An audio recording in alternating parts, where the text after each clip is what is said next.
A palavra núcleo nos remete a pensar na parte central ou fundamental de algo. Portanto, a nossa busca deve ser centrada na amorosidade e no conhecimento através do estudo, no postulado que nos foi oferecido por Jesus. Celebra e é celebrado tanto no campo material quanto no campo espiritual, traduzindo a proposta do Espiritismo do amar e do instruir, tendo como conduta basilar os ensinamentos do Cristo. A Ele toda honra e toda glória. Que assim seja. É um texto da nossa amiga Rosana Freire. Obrigada, Rosana. Então, com esses votos de bem-vindos a todos e todas que aqui se encontram, nós gostaríamos de convidar, antes de iniciar as nossas atividades, a nossa irmã Maria Marcos Mota para proferir a nossa prece de abertura.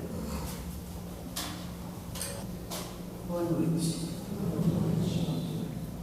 É com o coração cheio de amorosidade que entramos nessa vibração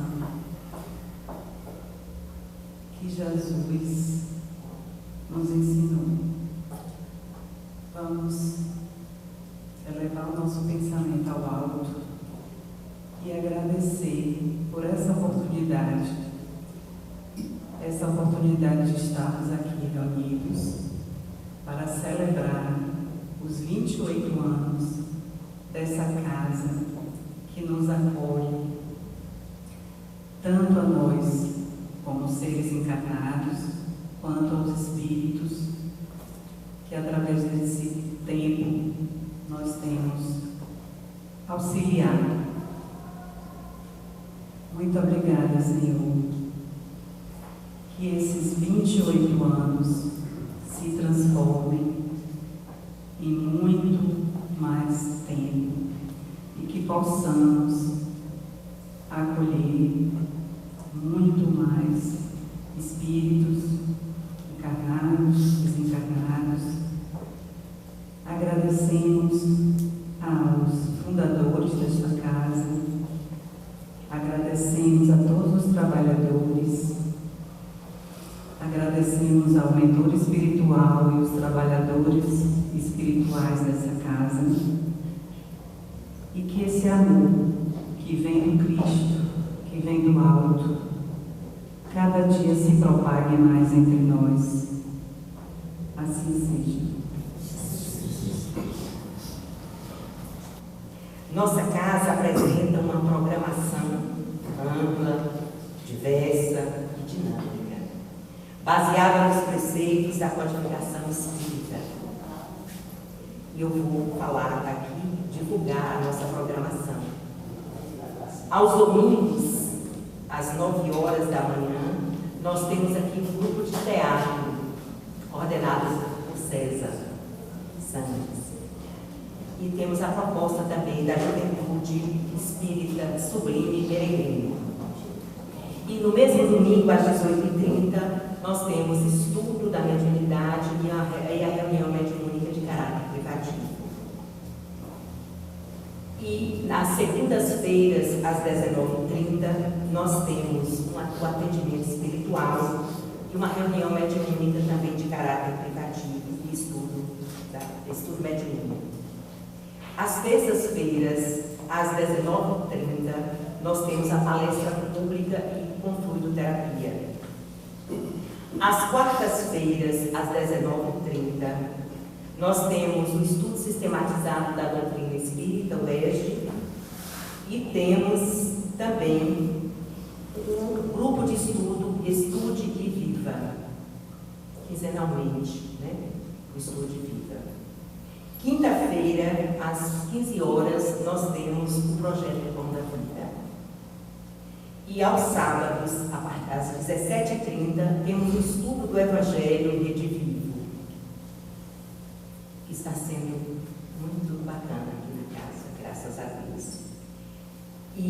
também nós temos, nesse horário das 17h30, o Grupo GEMA, que é o Grupo de Estudo da Mediunidade.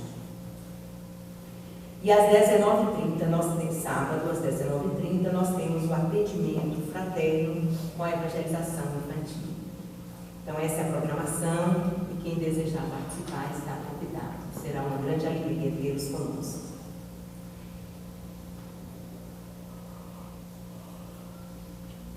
A arte tem como meta materializar a beleza invisível de todas as coisas, despertando a sensibilidade e aprofundando o senso de contemplação. Viana de Carvalho, através de Valdo Franco. Nesse momento, falando de arte, nós vamos convidar a este palco, a este aqui, o nosso amigo Marcos de Assis, para a vibração musical. Bem-vindo, Marcos.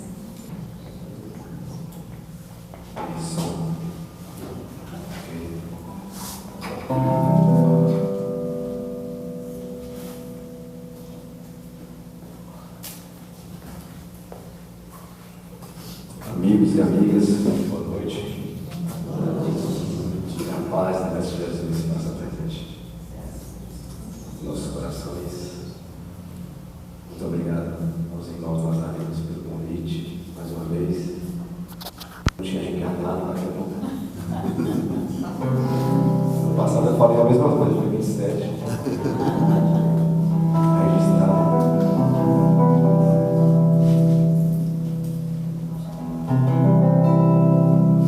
Vamos agradecer.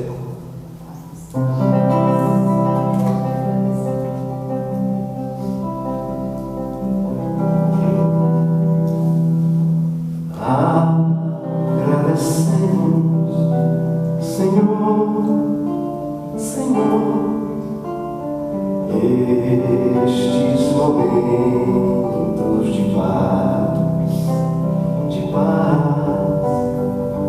nós te sentimos aqui, em vibrações fraternais, a estrada da vida conduz ao bem,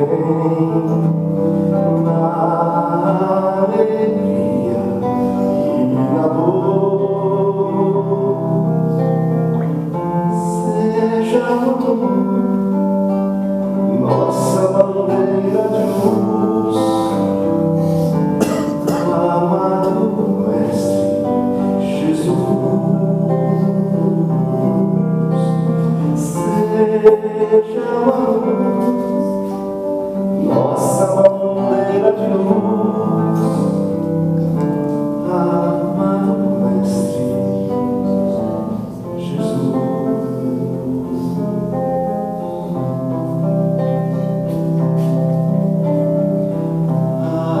Agradecemos, Senhor, estes momentos de paz, nós te sentimos aqui, em vibrações fraternais, a estrada da vida conduz ao bem, na alegria e na dor. Seja o amor nossa bandeira de luz, amado Mestre Jesus. Seja o amor nossa bandeira de luz, amado Mestre Jesus.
saber quem me fez, porque estou aqui. Ouço uma voz que me diz, trago as respostas bem junto de mim. Quem sou eu que não vê que a chuva não esconde o sol que vai acrescentar apenas cumprir sua missão. Os ventos divinos irão te levar. Quem sou eu que não vê que há um lado no ser encantar? Me chama de mão e me estende a mão, dizendo que juntos iremos mais longe que eu possa sonhar. Quem sou eu que não vê que meu Deus acima de tudo vem cuidar de mim? Quem sou eu? Sou um ser tão feliz, pois eu já descobri que eu tenho você.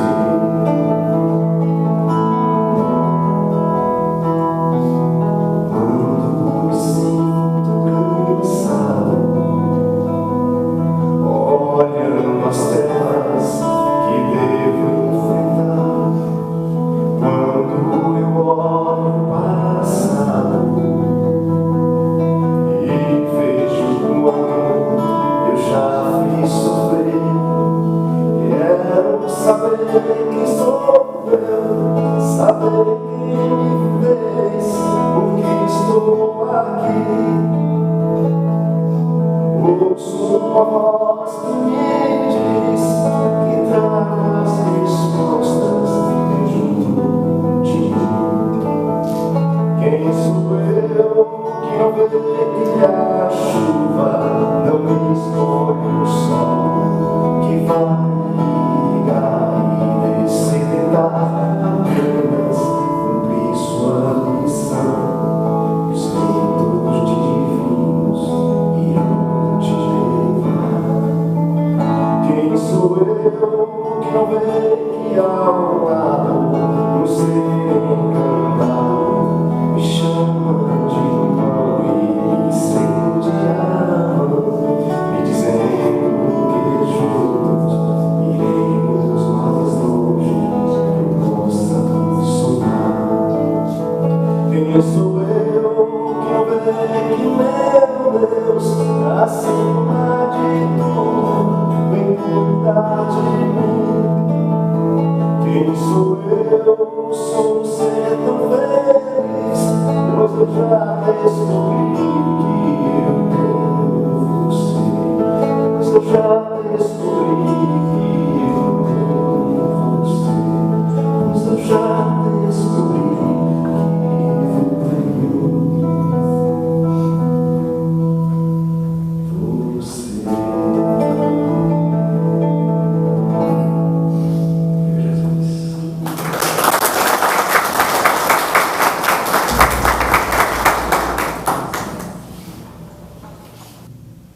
De leveza, alegria, de paz. Convidamos a esse grupo o nosso fraterno amigo Ricardo Ferreira, que é bacharel em administração, mestre em educação, trabalhador voluntário do Centro Espírita Antônio Cruz, nas áreas de atendimento fraterno, estudo e educação da mediunidade, estudos da doutrina espírita e expositor espírita, que nos falará sobre Ao Encontro de Jesus, Caminhos de Transformação nas Parábolas do Mestre. Tema dessa palestra festiva. Um voto de muita paz, muita luz. Queridas irmãs, queridos irmãos, seja Jesus a luz de nossa consciência, hoje e sempre. É uma alegria retornar a esta casa onde temos tantos amigos, desde a época da sua fundação, e que, de fato, é um núcleo muito importante da nossa cidade de estudos da doutrina espírita, e que preparou durante 10 anos caminho para a reencarnação deste rapaz que disse que chegou aqui a 18, e deixemos ele acreditar. 2 homens subiram ao templo para orar. Um era fariseu, o outro publicano. E estando no templo, o fariseu, de pé, orava de si para consigo mesmo, dizendo: graças te dou, Senhor, pois não sou como os outros homens, adúlteros, roubadores injustos, nem sequer como este publicano. O publicano mantinha-se distante, de cabeça baixa, e dizia: sede propício a mim, Senhor, que sou um pecador. Em verdade vos digo que este saiu do templo justificado, e não o outro. Porque todo aquele que se exalta será humilhado, e todo aquele que se humilha será exaltado. Esta parábola, a parábola do fariseu e do publicano, é uma das que melhor sintetiza a argumentação que queremos utilizar nesta noite, porque ela trata de 2 indivíduos em conexão ou tentativa de conexão com o Criador, um momento que deveria para ambos ser muito particular. Nós observamos 2 posturas distintas, vendo no fariseu alguém que ora de si para consigo mesmo, muito mais preocupado em utilizar Deus como, aliás, pretexto para se autoelogiar, enquanto o publicano, consciente da sua pequenez, mantém uma postura mais humilde, modesta.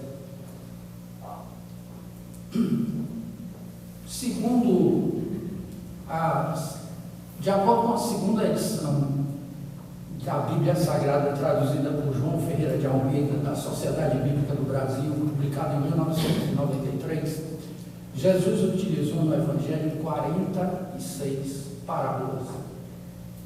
Mas a compreensão das parábolas antes passa, ou melhor, exige a compreensão de uma outra coisa antes. Uma compreensão sobre a própria natureza de Jesus. Para introduzir esta parte, nós utilizaremos algumas reflexões produzidas pelo grande filósofo brasileiro catarinense, nascido na cidade de Tubarão, Humberto Roden, que escreveu diversos livros, e dentre eles, um belíssimo sobre as parábolas chamado Sabedoria das Parábolas. E na sessão introdutória que ele chamou de prelúdio, Humberto Roden comenta a necessidade de se observar que as parábolas não tratam prioritariamente de um certo modo de agir ético, mas se referem antes, ou de maneira mais importante, à consciência do ser. Ele, inclusive, afirma que Jesus não propriamente indigitou ou indicou essas parábolas, mas ele as viveu antes. Ele, inclusive, lembrando de alguns registros dos evangelhos, imagina momentos em que Jesus, ao final de um dia de trabalho, subia aos montes para poder meditar e travava contato com o núcleo da maioria delas, que é exatamente o reino de Deus.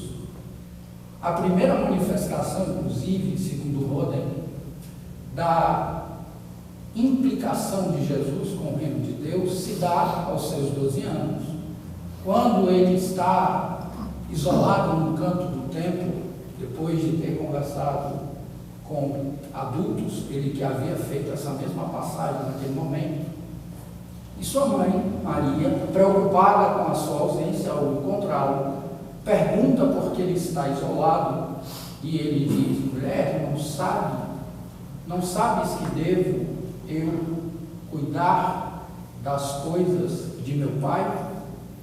As coisas de meu pai são as vivências do reino de Deus na sua própria intimidade. Mas, nos momentos em que ele terminava, segundo a imagem,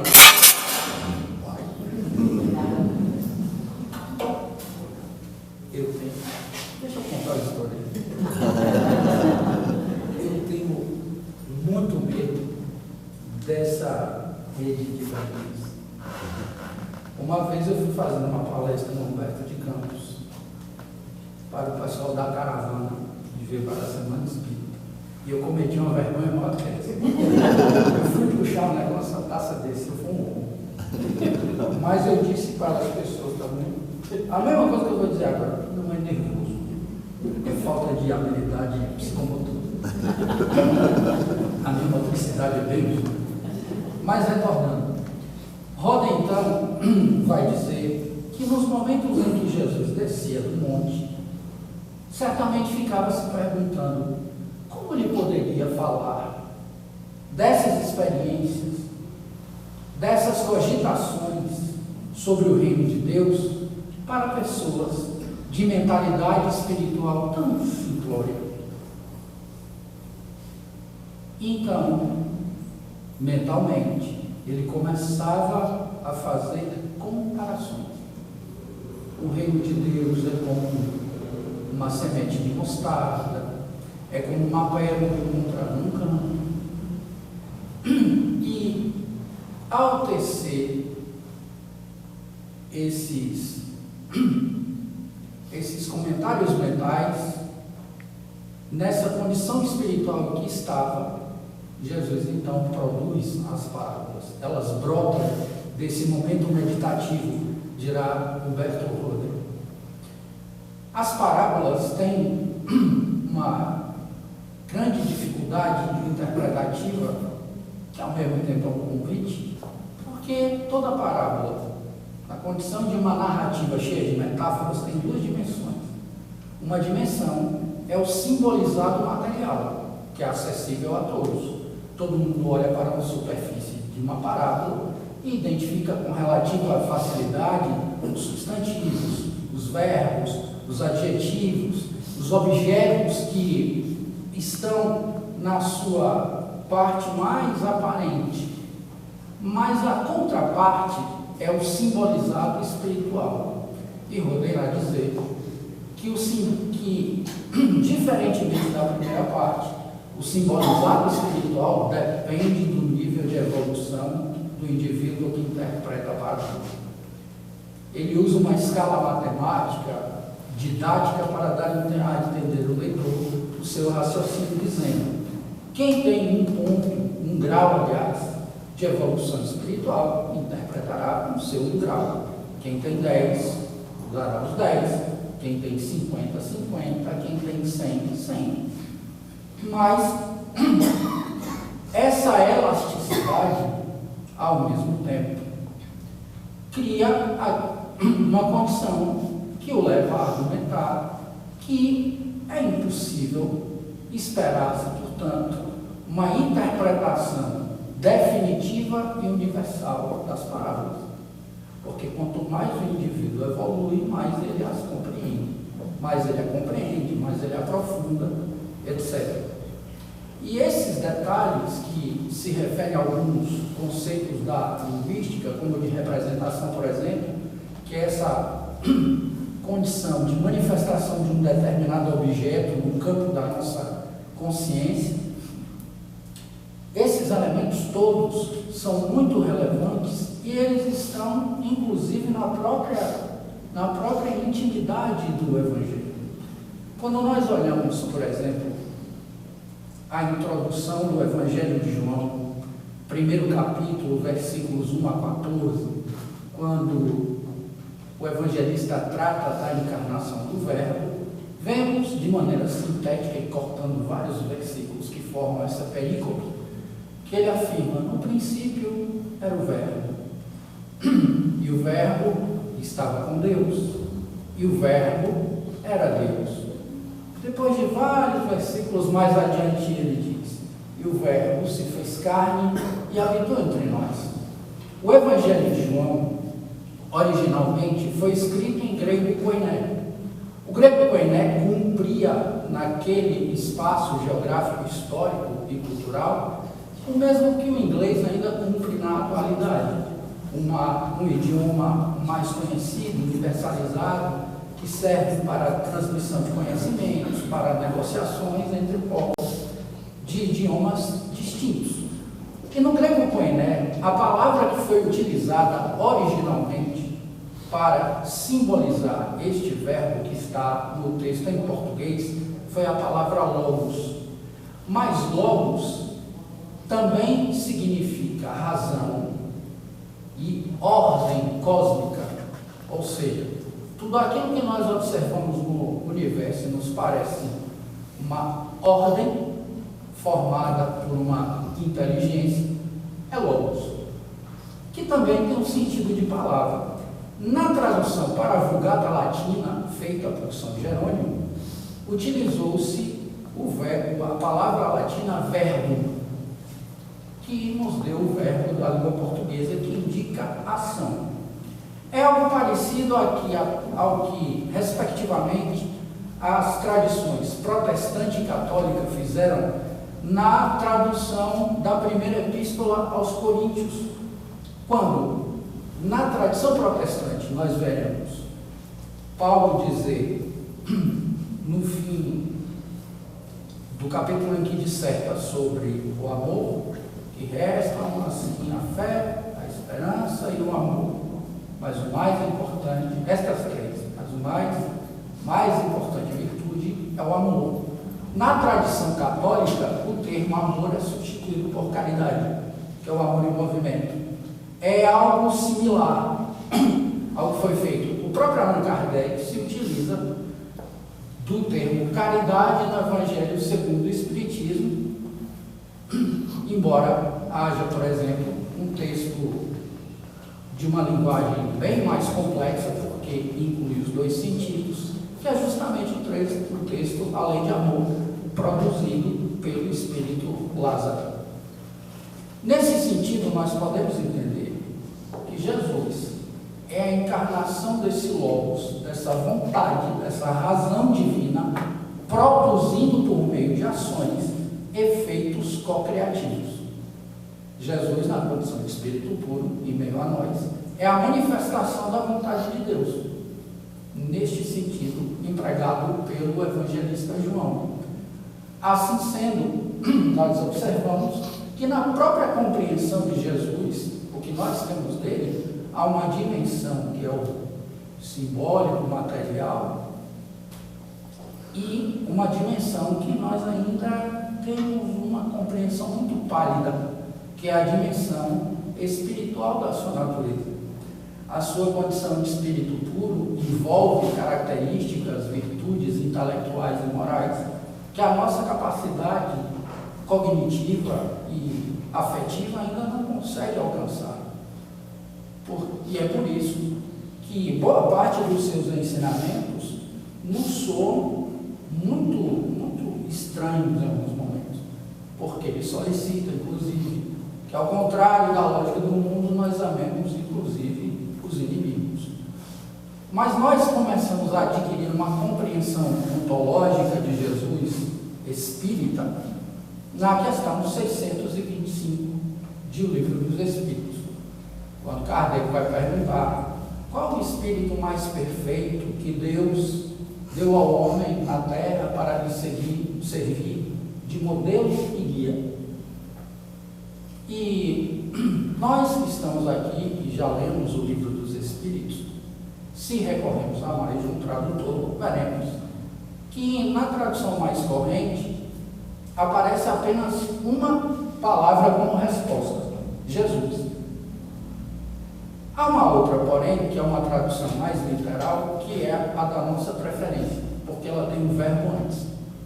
E eu explico já porque prefiro a segunda do que a primeira. Nessa outra tradução, quando Kardec elabora essa pergunta, a resposta é: vede Jesus. A depender da mentalidade de quem estuda, se a pessoa olha a resposta e lá está Jesus, acabou o serviço. Não precisa fazer mais nada. O verbo sugere que é necessário observar. É preciso enxergar. É preciso que o indivíduo que queira compreender essa resposta faça um movimento. Esse movimento de compreensão envolve leitura, meditação e, óbvio, prática das categorias e conceitos e princípios do Evangelho. Porque não há a menor possibilidade de compreendê-los em profundidade sem fazer esse movimento. Mas lembremos, se nós fizermos um movimento de tentarmos fazer uma abordagem moral do Evangelho, desconsiderando esse núcleo ontológico, metafísico também, num certo sentido, lembremos, a ontologia estuda aquilo que existe, a natureza daquilo que existe, é o estudo do ser. Nós esbarraremos, possivelmente, em muitas reflexões e prescrições moralistas que não dizem respeito a um entendimento de ética e moral que brota do fundo da alma. É diferente de regras que vêm de fora para o sujeito. O que pretendemos dizer com isso? Que esses princípios, quando se estuda a natureza de Jesus, entende-se que eles são uma extensão daquilo que ele é, porque ele tem uma consciência atualizada pela vivência daqueles princípios, que estão de forma alegórica, delineados nas parábolas. Mas Roden ainda vai adiante e encerra esse prelúdio falando de um detalhe que é importante, que é a segunda parte do seu livro, no qual ele trata das bem-aventuranças. E ele vai dizer que as bem-aventuranças são um complemento muito valioso das parábolas. E alguns teólogos fazem um comentário interessante, dizendo que as bem-aventuranças se referem ao ser. Teólogos vão dizer ao ser cristão, mas nós vamos ampliar esse conceito ao ser espírito, certo? E dizem que as parábolas dizem ao fazer cristão. Na visão de Roden, e assim como na visão espírita, essas duas coisas estão implicadas, porque é importante olhar a essência. E quando os espíritos dizem que as leis são morais, eles estão falando de leis que fazem parte da própria contextura do espírito. O espírito é criado com a lei divina natural, em potência na sua intimidade. Assim sendo, quando nós observamos essas conexões, conseguimos ver um pouco adiante que há inclusive parábolas que são muito conectadas às bem-aventuranças. E as bem-aventuranças de fato mostram movimentos importantes. Quando Jesus vai dizer, isso está em Mateus capítulo 5, bem-aventurados os pobres de espírito, porque deles é o reino dos céus. Bem-aventurados os que choram, porque serão consolados. Bem-aventurados os mansos, porque herdarão a terra. Bem-aventurados os que têm fome e sede de justiça, porque serão fartos. Bem-aventurados os misericordiosos, porque eles alcançarão misericórdia.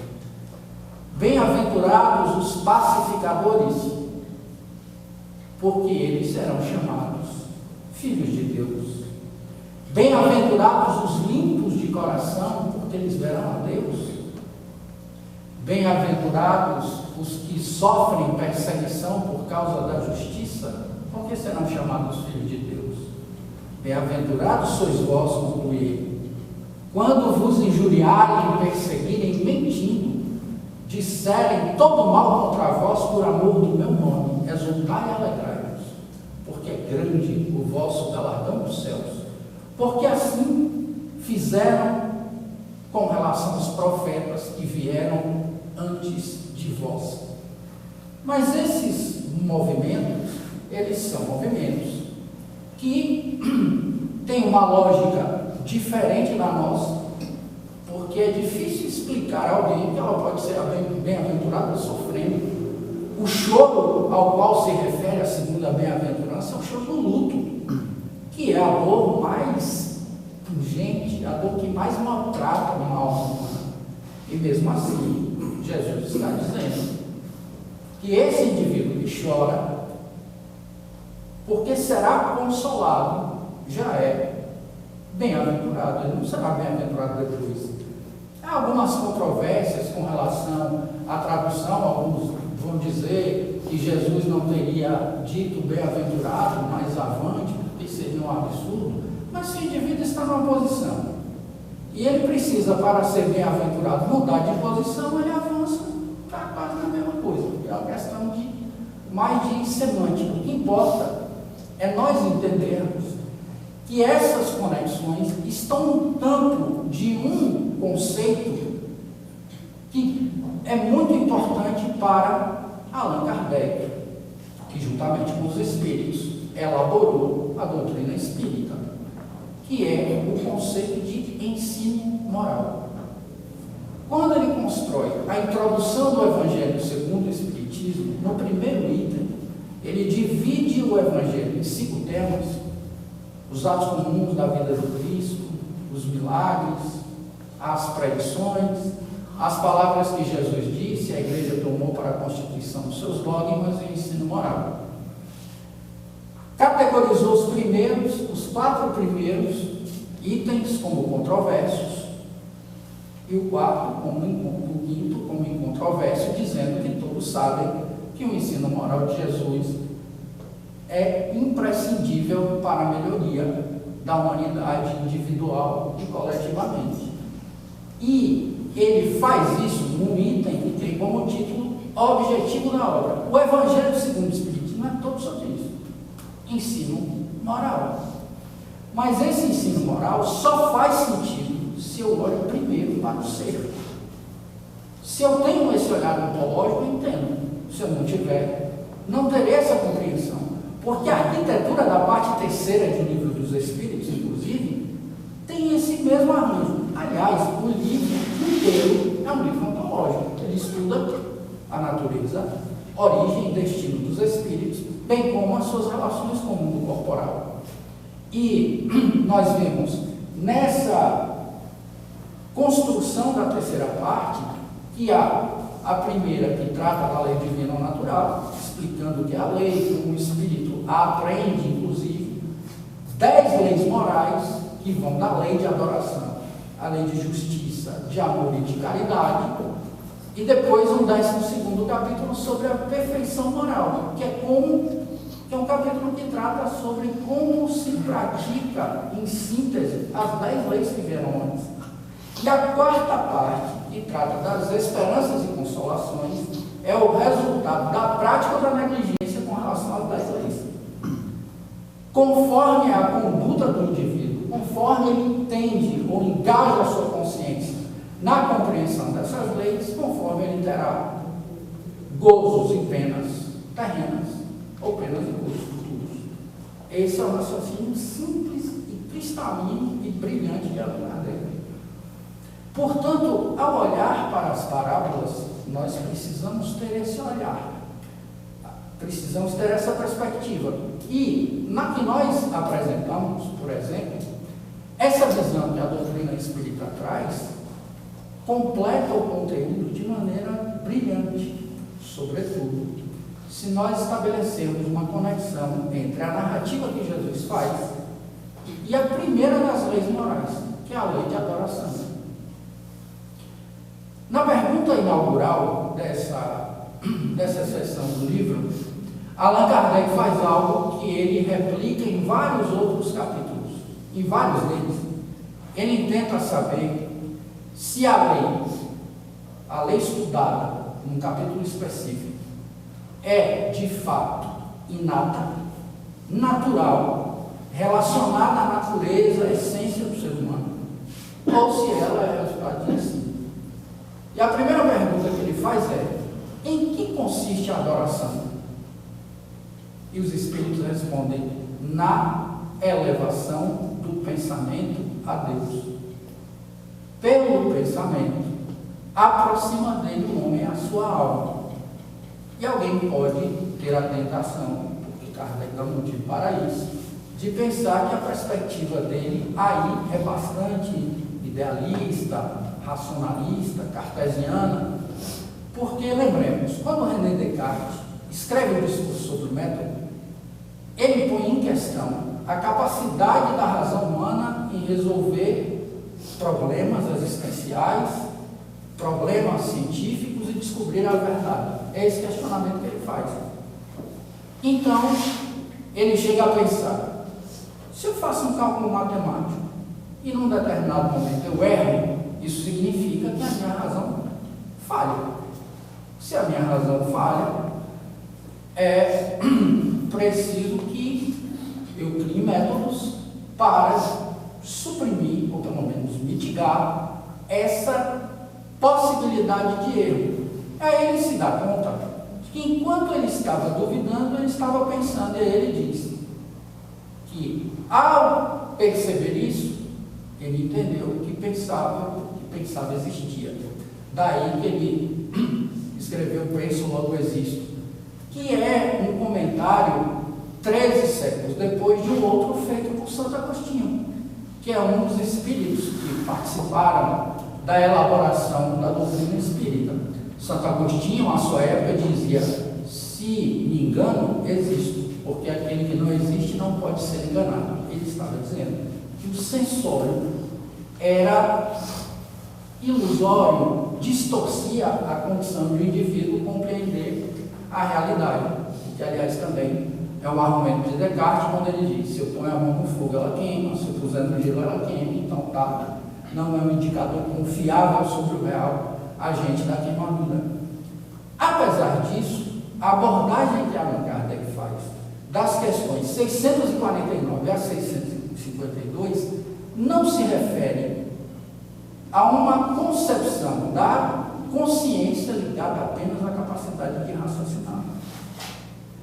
Embora a adoração seja a elevação do pensamento a Deus, a adoração, nas duas questões seguintes, que inauguram o bloco de questões subsequentes, 653, 653A, Kardec tenta saber se a adoração exterior é útil, ou seja, mostrar-se em adoração a Deus aos outros, se é algo útil. E os espíritos dizem que sim, porque é importante dar bons exemplos, desde que o gesto não seja atraído pelo sentimento.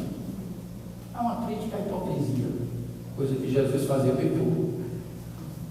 Ao dizerem isso, eles exalçam um detalhe da adoração que é prático, que é afetivo, que trata da vivência com o outro.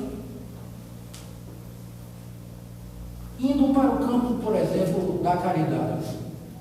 Quando os espíritos definem caridade de modo substantivo, na questão de 186 do Livro dos Espíritos, o que eles dizem? Caridade, conforme entendia Jesus, é benevolência para com todos, indulgência para as imperfeições dos outros, perdão das ofensas.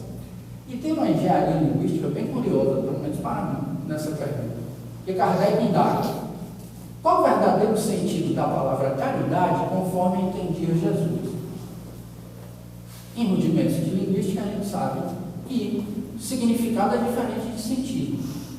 Significado é o que de fato aquela palavra expressa, independentemente de contexto. O sentido não, ele é contextual. A depender do contexto, a palavra muda de sentido. A depender de quem profere, ela também muda de sentido. Só que para elevar o padrão da resposta, ele pede o sentido da palavra caridade conforme entendia Jesus, que é um espírito puro. Ou seja, um espírito que ultrapassou a influência da matéria. Por isso que eu acho interessante. Só que quando eles vão falar de transferência de bens para a sobrevivência, por exemplo, eles acrescentam um adjetivo para mudar o sentido. Caridade material. E por que essa distinção é importante? Com relação ao que eu estava dizendo antes.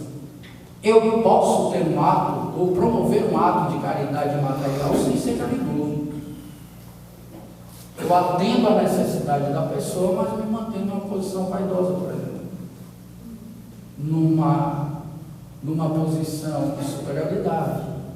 Não me coloco ao lado do outro, não procuro entender as suas reais necessidades, não dialogo com ele. Permitam-me, inclusive, porque isso acabou de me vir à memória, compartilhar uma história pequena, que até hoje faz parte das minhas cogitações, porque ela me marcou muito. Eu ainda estava conhecendo a doutrina espírita, eu estava nesse dia num centro aqui da cidade, esperando o horário da palestra, no corredor, várias pessoas transitando para lá e para cá, e entrou um homem no centro, enorme, era um homem negro, muito barbudo, que estava descalço, eu acho, com barba por fazer, e o cobertor até os pés, era um andarilho. Ele entrou, e pessoas que não eram do centro, que já o conheciam, ficaram assustadas com a sua presença. E eu, como gosto muito de interagir com todo tipo de pessoa, eu acho que é uma das melhores maneiras de aprender é escutando, fiquei perto. Com menos de um minuto começamos a conversar, ele se apresentou para mim, o nome dele era Marcos. E Marcos começou a me falar sobre como ele foi parar nas ruas. E eu percebi na sua linguagem que, nada obstante aquela imagem, a aparência, o simbolizado no material, ele era intelectualmente um homem muito profundo. Inclusive, fazendo, e as pessoas profundas não estão livres da vaidade. Fazendo um certo exercício de vaidade, ele estava me dizendo, eu conheço, Ricardo, vários trechos da Bíblia, eu já estudei, e ele não se limitava a reproduzi-los de memória, ele comentava vários deles. E eu fiquei impressionado com o fato de aquele homem que apresentava aparente equilíbrio naquele momento, apesar de estar levemente embriagado, estar ali, naquela condição de quem não tem um teto, muito embora eu saiba que isso também tem a ver com a complexidade da nossa organização social. Mas a certa altura ele me disse, eu gosto muito desses textos do Evangelho e eu fico bastante incomodado com essa minha situação, porque eu vim para as ruas independentemente da vontade da minha família, porque as pessoas não dirigem a palavra a mim, elas não perguntam meu nome, elas não falam comigo. Mas para mim isso é muito mais triste e constrangedor quando acontece um espaço que diz enaltecer o ensino de Jesus. E até hoje eu trago essa imagem na minha cabeça, porque muitas vezes nós esquecemos que sem a interação com os outros que chegam até nós, sendo esses outros parecidos ou muito diferentes, nós não chegaremos ao fim da jornada. Toda presença é importante, todo afeto é valioso, toda palavra pode ser aproveitada, toda interação, se não houvesse o obstáculo da personalidade, seria rica para nós. O próprio Fenelon, quando responde à questão sobre a destruição do egoísmo, a certa altura do seu texto diz: o egoísmo assenta na importância da personalidade. Quando nós valorizamos alguém muito mais pela aparência, pela posição socioeconômica, etc., do que por aquilo que o indivíduo é. Os Espíritos dizem, em O Evangelho segundo o Espiritismo, fazendo uma crítica a essa nossa conduta: apresente-se um homem rico, perdido de corpo e alma em qualquer lugar, e todos os tapetes vermelhos se estendem, dizem eles. Lembrando, inclusive, da característica que a doutrina espírita tem de abordar temas metafísicos com os pés muito bem fincados na materialidade de hoje. Porque a reencarnação e seus desafios acontecem no mundo corpóreo. Pensar nessas coisas é pensar em problemas de natureza prática. E era por isso que Jesus trazia o simbolizado espiritual para o problema do dia a dia. Ele usava imagens da agricultura, da criação de ovelhas, do trabalho de semear, de colher, etc., para que as pessoas pudessem, com a inteligência temporal do espírito, abordar a superfície e, caindo a semente na sua intimidade, fazer com que ela germine, floresça e frutifique com o trabalho do tempo. A sua paciência pedagógica lhe dava essa condição de esperar um resultado imediato. Ele não tinha pressa. E porque não tinha pressa, ele encaminhava as parábolas, sabendo que cada um entenderia conforme a sua condição. E, aliás, quando nós olhamos uma das parábolas que há no Evangelho, entendemos como esse processo de assimilação de um determinado conteúdo da lei divina natural, seja o conhecimento que está na matemática, no serviço social, no trabalho da carpintaria, nas formas de interagir em família ou na rua, o processo ocorrerá mais ou menos como ele diz, na narrativa em que ele fala: um semeador saiu a semear. E tendo aquele homem saído a semear, uma parte das sementes caiu à beira da estrada. E os pássaros do céu vieram e comeram essa parte. Uma outra parte caiu em terreno pedregoso e logo brotou. Mas como o terreno não tinha muita profundidade, também não permitiu que as raízes aprofundassem. E quando vieram os primeiros raios do sol, crestaram as folhas, ou crestaram as sementes, e elas morreram. Outra parte caiu entre espinhos, que a sufocaram. Por fim, uma outra parte caiu em terreno fértil e frutificou a 100, 60, 30 por 1. Quem tiver ouvido de ouvir, que ouça. Esses detalhes são interessantes. Quem tiver olhos de ver, que veja. Quem tiver ouvido de ouvir, que ouça. Isso é percepção. E lembremos, se a representação é a capacidade que nós temos de manifestação de um objeto no campo da consciência, a percepção é que dá conta disso. E ela também é, aliás, a atenção que é vinculada a ela é a consciência voltada para um determinado objeto. Quando nós vemos Jesus explicar a parábola, entendemos como essa visão do Espírito amplifica a compreensão do seu conteúdo.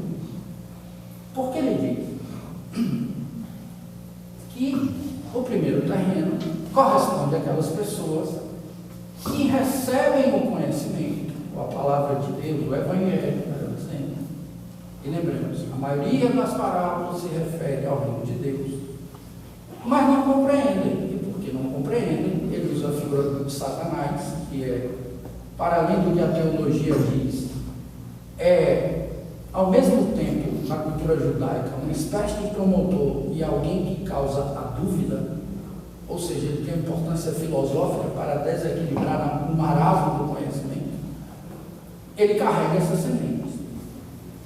No segundo caso, são pessoas que recebem com empolgação, mas elas não têm muito lastro. Então, a semente, quando começa a se desenvolver, não aprofunda a raiz. E logo a pessoa abandona. As outras, aquelas que correspondem aos espinhos, são as que acolhem, mas que diante dos primeiros problemas desistem. Por isso que os espinhos, que são os problemas existenciais, sufocam a semente. E ela não consegue se desenvolver. Por fim, ele vai dizer que num bom terreno a parte cai e multiplica 100, 60, 30 por 1. O interessante, do ponto de vista também linguístico, é que um terreno fértil é um terreno rico em humus. E as palavras humus, homem, humildade, têm mesma etimologia. Cada terreno desse é um nível de consciência. Ou um tipo de consciência distinta. A consciência humilde, lembremos, humildade é um requisito, um pré-requisito, ou uma condição sine qua non para o desenvolvimento do autoconhecimento. É aquele que produz a ponto de ter a lucidez de distribuir. E isso tem tudo a ver no campo da doutrina espírita com a ontologia do ser e a ontologia do bem e do mal. Porque na questão 122 do Livro dos Espíritos, Kardec indaga: se os espíritos são criados simples e ignorantes, alguns caminham pela vereda do mal e outros pela do bem, há algum tipo de tendência na intimidade deles que os leva a um caminho a outro? E os espíritos dizem a Kardec que o livre-arbítrio se desenvolve na medida em que o espírito adquire consciência de si mesmo. Porque é óbvio, se os espíritos dissessem não existe uma tendência que leva os espíritos ao mal ou ao bem, nós estaríamos diante de um absurdo, uma monstruosidade filosófica, que é Deus incutir ou inserir uma tendência ao mal, por exemplo, no sujeito. Ele ia agir sem ter responsabilidade. Em determinadas teologias, isso geraria um outro absurdo, que era esse indivíduo que tem uma tendência ao mal, agir de forma maléfica, sem responsabilidade, mas responder como se tivesse, inclusive eternamente.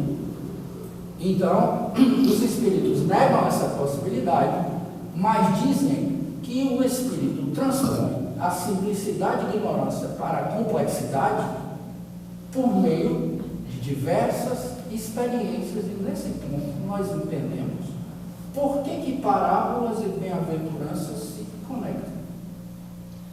Não só no sentido do ser e do fazer, porque no fim das contas vai dar a mesma coisa. É um fazer com a consciência desperta, um fazer meditativo e uma meditação ativa ao mesmo tempo. Por exemplo, ser humilde de espírito, como o fariseu da parábola do fariseu e do publicano. Ele é uma representação do pobre de espírito, que entende que tem pobreza espiritual, falta ali muita competência espiritual, ele precisa, e ele olha para si com um senso de realidade, enquanto outro é vaidoso. E o que os espíritos dizem a Kardec sobre a pobreza de espírito ou humildade? Trata-se não de um indivíduo honesto, ignorante, incapaz de pensar, mas alguém que não é encantado com a própria inteligência a ponto de achar que não precisa aprender mais nada. É alguém que entende que há muito mais a conhecer do que ele já sabe, não obstante ele possa ser brilhante. Se não me engano, o próprio René Descartes, fazendo uma conta bem marota, dizia: eu trocaria tudo que sei por metade do que não sei. Parece que é um prejuízo, mas muito ao contrário. Ele é muito inteligente, compreendendo que ele pode e precisa saber muito mais. E quando nós olhamos para o fariseu, é essa humildade de espírito que nós vemos. Nós vemos, por exemplo, na parábola do rico e de Lázaro, um homem que chora em vida quando encarnado. Ele come as migalhas que caem na mesa do rico. Mas ele é consolado depois. Inclusive, na cultura judaica, Jesus usa aquela imagem de haver um abismo entre o rico que pede água a Lázaro e não pode receber, porque Lázaro não tem como levar água até ele, em razão das diferenças de lugar, ou seja, de condição espiritual. Vemos parábolas que tratam dos mansos, dos indivíduos que têm sede e fome de justiça, como esses outros anteriores. Vemos diversas delas estabelecerem essa conexão de modo a que nós percebamos uma coisa. A atualização da consciência do Espírito, que se dá por essa contemplação que Jesus fazia nas parábolas, mas também nas ações, se dá por uma via muito complexa. Porque não é uma via que tenha vínculo apenas com um aspecto da nossa natureza. Não é possível alguém chegar à evolução espiritual apenas teorizando. Qual é a pessoa que vai poder dizer que tem uma grande compreensão de amor ao próximo, de fraternidade, caridade, etc., porque tudo que já foi escrito sobre isso ela já leu. Mas não significa dizer que a pessoa deve se arrojar à prática sem leitura.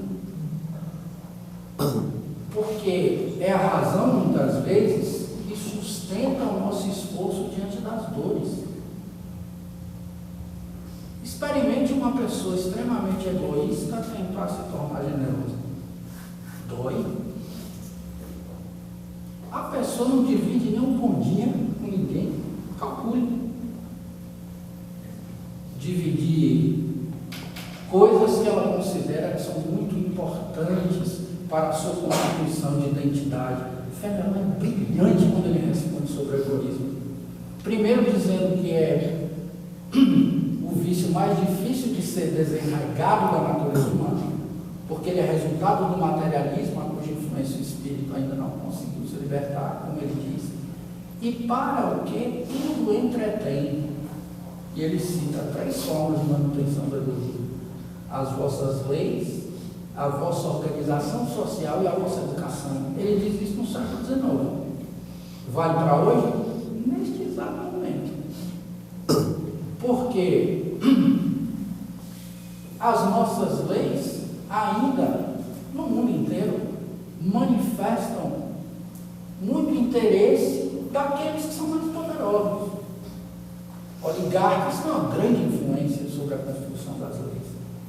A organização social mede as pessoas por meio de uma hierarquia de detenção de coisas que nada tem a ver com a identidade do espírito, inclusive. E a nossa educação é a mesma coisa. Várias vezes, e os espíritos, inclusive, fazem essa análise juntamente com Kardec na lei de trabalho, a pessoa se arroja a um esforço de estudar para ocupar uma determinada profissão para a qual não tem o menor talento e a menor inclinação, e a sociedade sofre com isso. Por quê? Porque, do ponto de vista imagético, para ela é importante, do ponto de vista do status. Qual o problema disso para o espírito? Ora, se eu começo a constituir a minha identidade a partir de acessórios que são transitórios, perecíveis, que fenecem, no momento em que a morte material me encontrar, consciencialmente ainda vou querer estabelecer relação com essas coisas e eu não vou ter controle mais sobre elas. Quem trabalha em reunião mediúnica é que sabe o desespero de pessoas, de espíritos apegados a pessoas, a bens materiais, a títulos acadêmicos, a referenciais que nem sempre dizem respeito à nossa consciência. Se uma pessoa nos fizer um elogio muito portentoso e a consciência disser assim: pô, cara, calça sandália da humildade, você não tem esse tamanho todo, não. Eu não vou ser melhor do que a pessoa acha. Mas se também ela nos arrasar com o seu comentário, a nossa consciência diz: calma, fique em paz, relaxa aí. Isso não condiz com a realidade. Não seremos piores porque as pessoas resolveram que nós somos. E apesar disso, nas avaliações que nós fazemos, muitas vezes perdemos de vista essa essência. E é o que distrai o publicano quando ele entra no templo. Aquele templo não é um edifício, é a consciência. A adoração consiste na elevação do pensamento a Deus, inclusive quando a pessoa age. E a parábola começa com uma intenção. Jesus diz: 2 homens subiram no templo para orar, ou seja, para entrar em contato com Deus. Um era fariseu, o outro publicano. Lembremos, os publicanos elevaram uma questão econômica a um problema religioso. Não porque eles eram péssimos, era uma questão de contexto histórico. Roma cobrava imposto diretamente. Lá, eles, quem comprava o direito eram os publicanos, e eles cobravam imposto com ágio, o que era mais agressivo. Tanto é que aquela pergunta capciosa sobre o tributo é feita com base nesse problema complexo. A intenção é criar uma armadilha quase inescapável para Jesus. E a pergunta aparentemente é simples: mestre, se não me falha a memória, bom mestre, que é para comprometer mais quem responde. É lícito pagar tributo a César? Não, César Santo. É lícito? Aí se ele dissesse assim: não é lícito não. Alguém correr de lado e falar assim: ó, tem um doido aí na rua pregando desobediência tributária. Se eu fosse vocês aí, eu mandava prender. Mas se ele diz assim: é lícito pagar a tributo a César, o Sinédrio ia tirar a última barreira entre ele e Jesus, porque a intenção do Sinédrio era matar Jesus muito antes.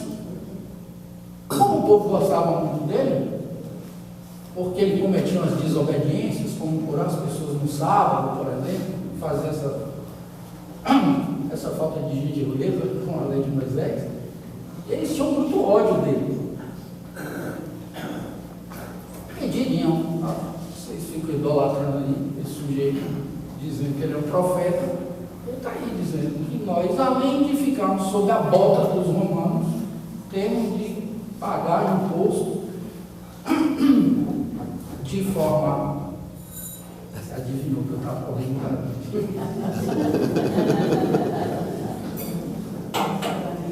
Mais de, sei lá, 40 minutos que eu estou aqui querendo ser. Estou vendo. Está em casa, Ricardo. Está vendo? A pessoa que enxerga para mim vai ser perfeito.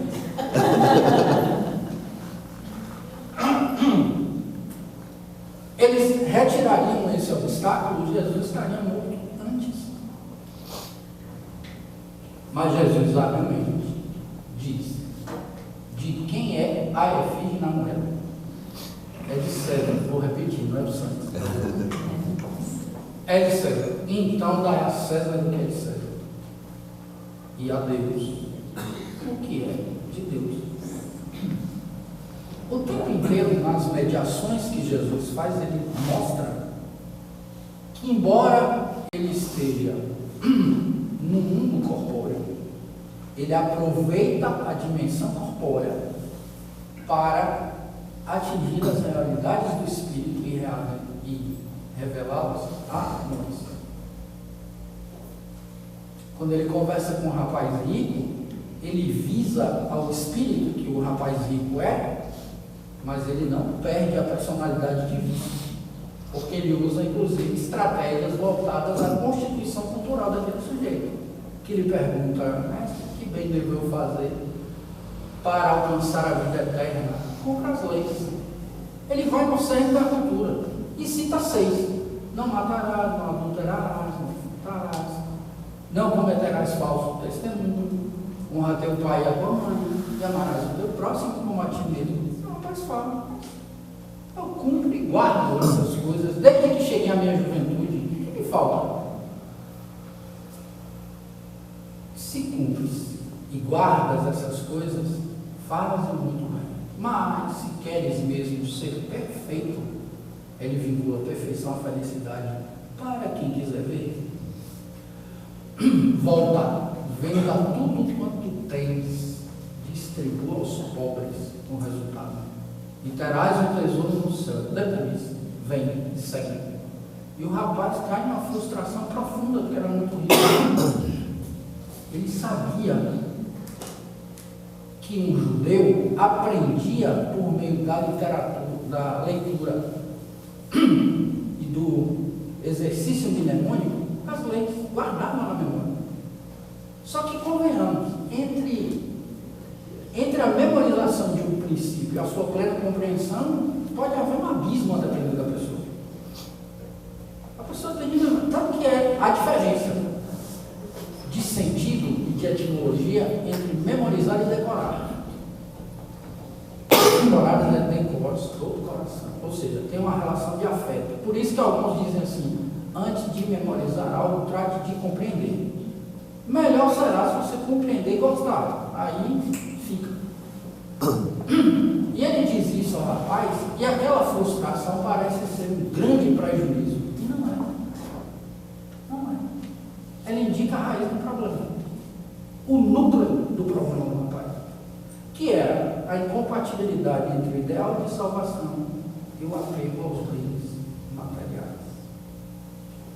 Essas distinções todas estão nas metáforas e nos ensinamentos diretos que Jesus integrou naquilo que a mãe Kardec chama de ensino moral. Para a doutrina espírita, o que mais interessa no Evangelho é essa possibilidade de um indivíduo mudar a sua conduta com relação aos demais. Mais que isso, mudar a compreensão que tem de si, para assim mudar a compreensão que tem dos outros. Se o indivíduo entende que é, na condição de ser humano, um espírito encarnado, uma criatura feita por Deus, que já foi simples e ignorante, ele pode estar só ignorando o determinado ponto, um pouquinho menos simples, não importando a posição evolutiva. Esse indivíduo é um espírito merecedor do olhar amoroso de Deus. Todas as outras criaturas que lhe são semelhantes também. E isso apenas já deveria ser o suficiente para que a pessoa mudasse de conduta. Numa de suas parábolas mais curtas e mais belas, Jesus diz: o reino de Deus é como uma pérola que um homem encontrou enterrada. E para ter a posse daquela pérola que estava enterrada no campo, ele voltou, vendeu tudo quanto tinha e comprou aquele campo.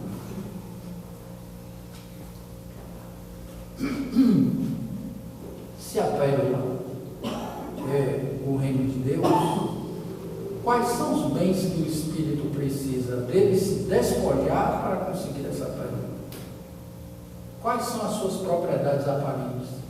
Egoísmo, vaidade, ódio, rancor, desejo de vingança.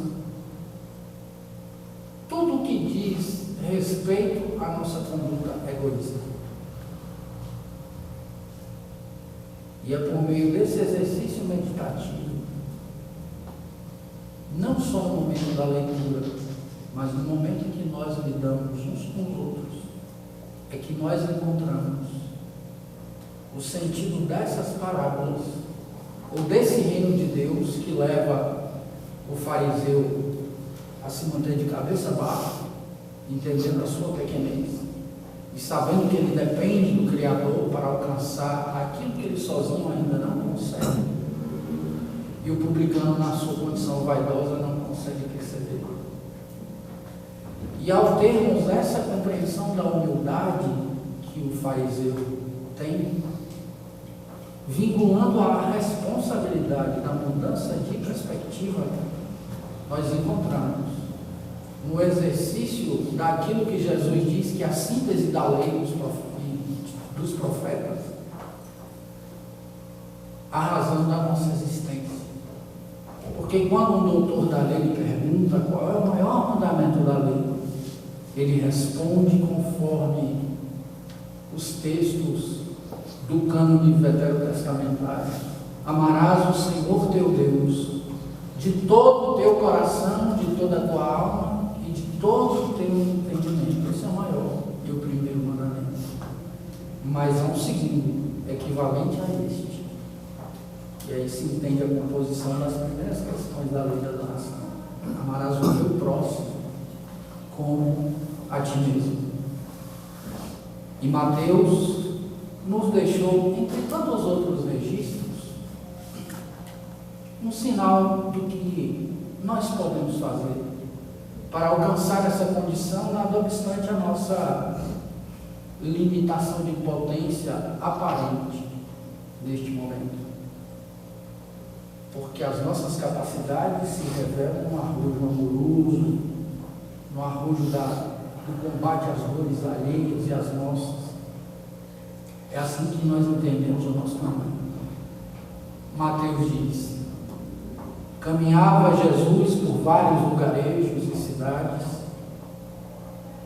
ensinando nas sinagogas, pregando o evangelho do reino e curando toda sorte de doenças e de enfermidades.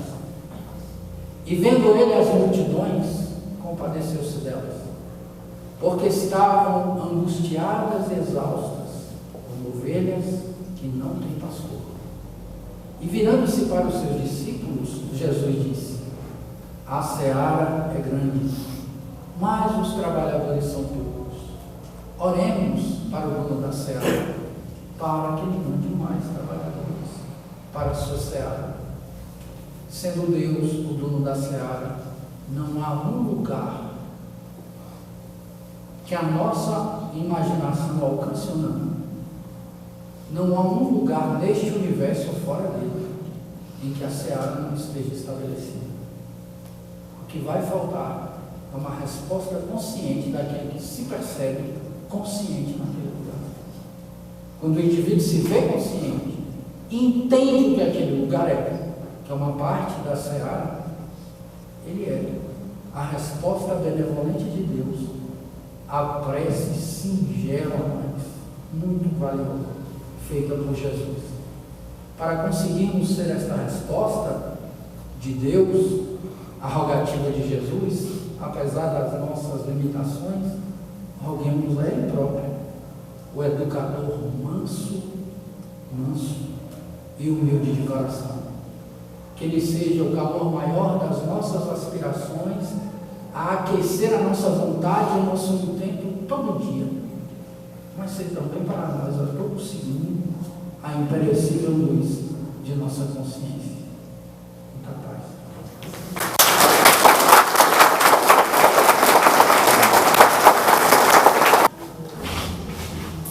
Obrigada, pelas palavras, pelo seu trabalho.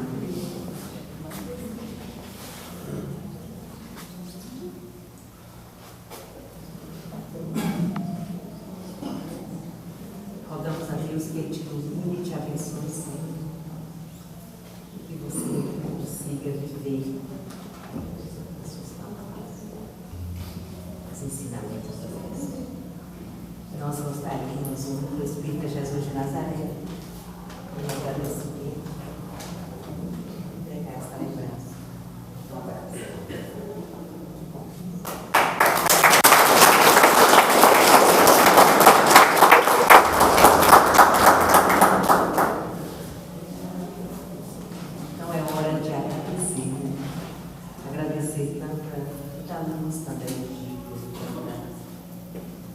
coisa boa.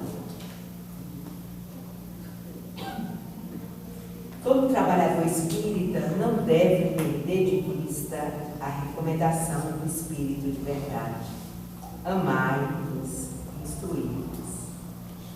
O trabalhador espírita deve usar sempre de simplicidade, verdade e respeito. Assim, nós chamamos aqui à frente as nossas trabalhadoras, amigas, irmãs, devotadas à causa e à casa e ao Grupo Espírita Jesus de Nazaré. Maria do Carmo, Rosana Felipe e Fabiana Galvão. Cadê Fabiana? Por favor, meninas. Em nome dessas nossas amigas, homenageamos a todos os trabalhadores e trabalhadoras, colaboradores dessa casa, e recebam todos e todas nosso afetuoso carinho e gratidão por todos esses anos de dedicação à nossa causa e à causa do bem. Obrigada.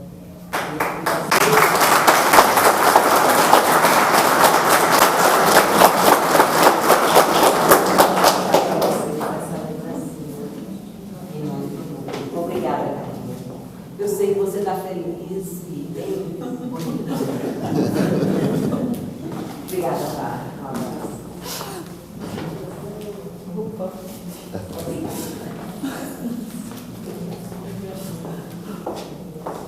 Então, todos nós, trabalhadores dessa casa, nos sintamos homenageadas e abraçadas nesse momento. Então, mais uma vez nós chamamos aqui à frente o nosso amigo Marcos Assis para a divulgação musical.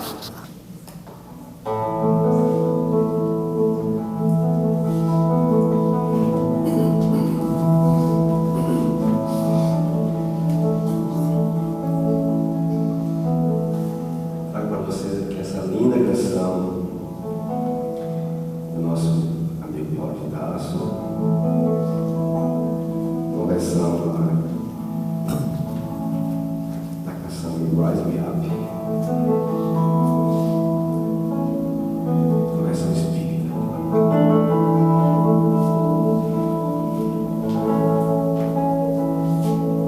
Eu ouço o som do vento sobre o mar, e vejo a luz do sol sempre a brilhar, e as estrelas, o imenso firmamento, tudo é amor, e em tudo tu estás. Quando eu cheguei, morei sobre as montanhas, me transformei nas flores dos jardins. Eu fui a fera, fui pássaro no céu. Um dia eu sei, estarei contigo, enfim. Eu ouço o som do vento sobre o mar, eu vejo a luz do sol sempre a brilhar, e as estrelas, o imenso firmamento, tudo é amor, e em tudo tu estás.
Gratidão, Marcos. Essa é a palavra. E aqui, uma lembrancinha para você também.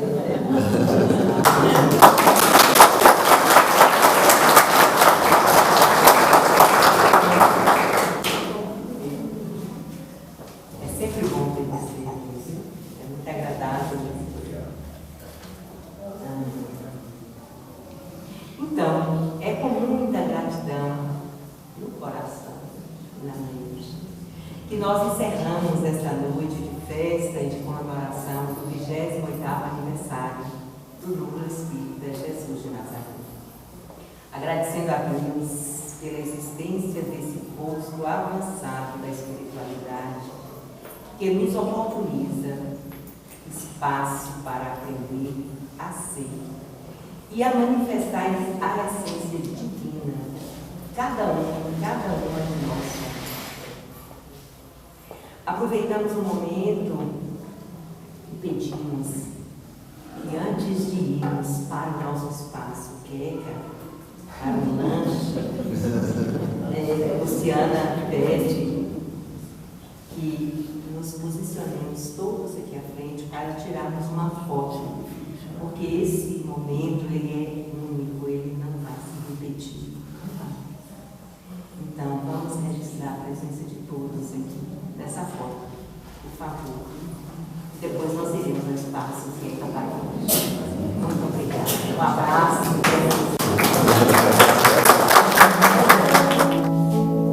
Eu ouço o som do vento sobre o mar e vejo a luz do sol sempre a brilhar e as estrelas, o imenso firmamento, tudo é amor e em tudo tu estás. Quando eu cheguei, morei sobre as montanhas, me transformei nas flores dos jardins. Eu fui a fera, fui pássaro no céu. Um dia eu sei, estarei contigo enfim. Eu ouço o som do vento sobre o mar. Eu vejo a luz do sol sempre a brilhar e as estrelas, o imenso firmamento, tudo é amor e em tudo tu estás. Quando eu cheguei, morei sobre as montanhas, me transformei nas flores dos jardins. Eu fui a fera, fui pássaro no céu. Um dia eu sei, estarei contigo enfim.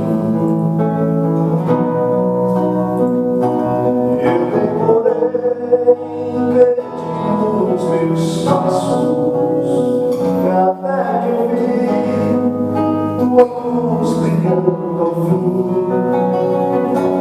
Meu Deus, eu quero jogar-me nos teus braços, não mais ser eu, ser tu viver em mim.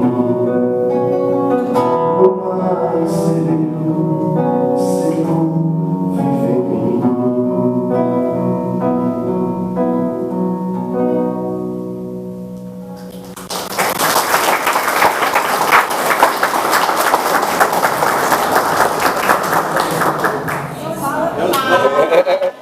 Não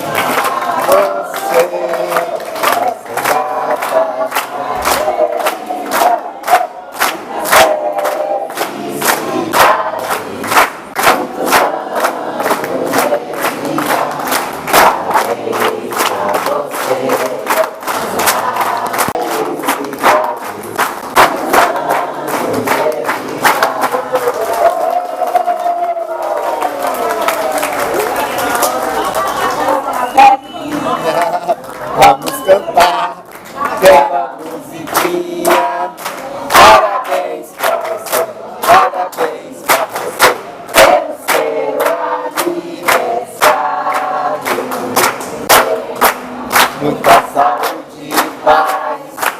E os anos digam amém. Parabéns pra você, parabéns pra você, pelo seu aniversário.